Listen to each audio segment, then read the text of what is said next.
ఒక వ్యాధి వచ్చిందంటే ఎందుకు వచ్చింది? దేన్ని బట్టి విర్రవీగితే వచ్చింది? ఎక్కడ తేడా పడితే వచ్చింది? లేకపోతే నీతిగానే ఉన్నానా, ఏపుకు వచ్చినట్టు కష్టంలాగా వచ్చిందా ఈ జబ్బు? అట్లయితే దేవుడు దాన్ని స్వస్థపరిచి రెండంతల దీవెన నీకు ఇస్తాడు. అది కూడా చెప్తాడు, ఎందుకు వచ్చింది నాయన, నా తప్పేదని ఉంటే చెప్పయ్యా, నేను సరి చేసుకుంటానయ్యా అని నువ్వు దేవుని ముందు కూర్చొని ఎందుకు అని అడుగు. అప్పుడు మొత్తం చెప్తాడు. ఇదిగో నేను రెండంతలుగా నిన్ను బ్లెస్ చేయాలనుకున్నాను, విశ్వాస పరీక్షలో నిన్ను ఉంచాను, అనుమతించబడింది, తట్టుకో, స్వస్థపరిచి రెండంతలుగా మళ్ళీ నేను దీవిస్తాను అని ఏబుకి చెప్పినట్టు చెప్తాడు. ఏబు లైన్లో ఉన్నాడు, రెండంతలు పొందుకున్నాడు. అవసరమైతే ఆ వచనమే చూపిస్తాడు నీకు, ఏబునే చూపిస్తాడు, లేకపోతే యోసేపుని చూపిస్తాడు. ఒకవేళ పాపానికి శిక్షగా వస్తే అదే మాట్లాడతాడు నీతో. ఫలానా విషయంలో నీవు ఇలా విర్రవీగి ప్రవర్తించావు, అందుకు నా కోపం వచ్చింది, అందుకే నిన్ను కొట్టి తిని అయ్యా నన్ను క్షమించి, ఇంకోసారి ఎప్పుడు అట్లా చేయను ప్రభా, నేను సరి చేసుకుంటాను తండ్రి అంటే తీసేస్తాడు ఆ సమస్య.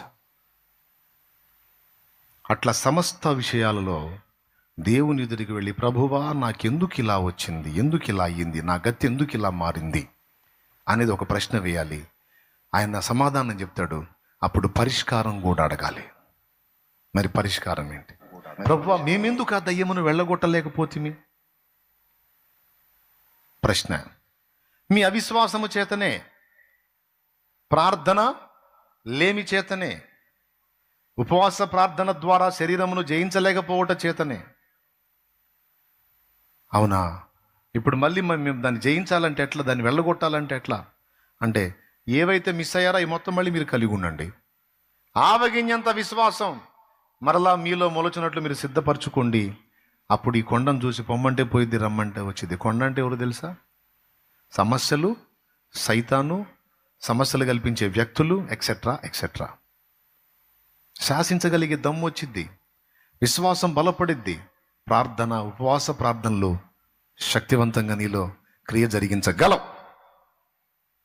అంటే సమస్య ఎందుకు వచ్చిందో కారణం చెప్తాడు, పరిష్కారం కూడా యేసయ్యే చెప్తాడు.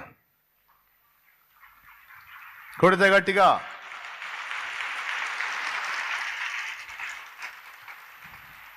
భక్తి సాధకుల యొక్క లక్షణం ఇది. దేవభక్తి సాధన చేసే వాళ్ళ లక్షణం ఇది, ఇలా ఉండాలి.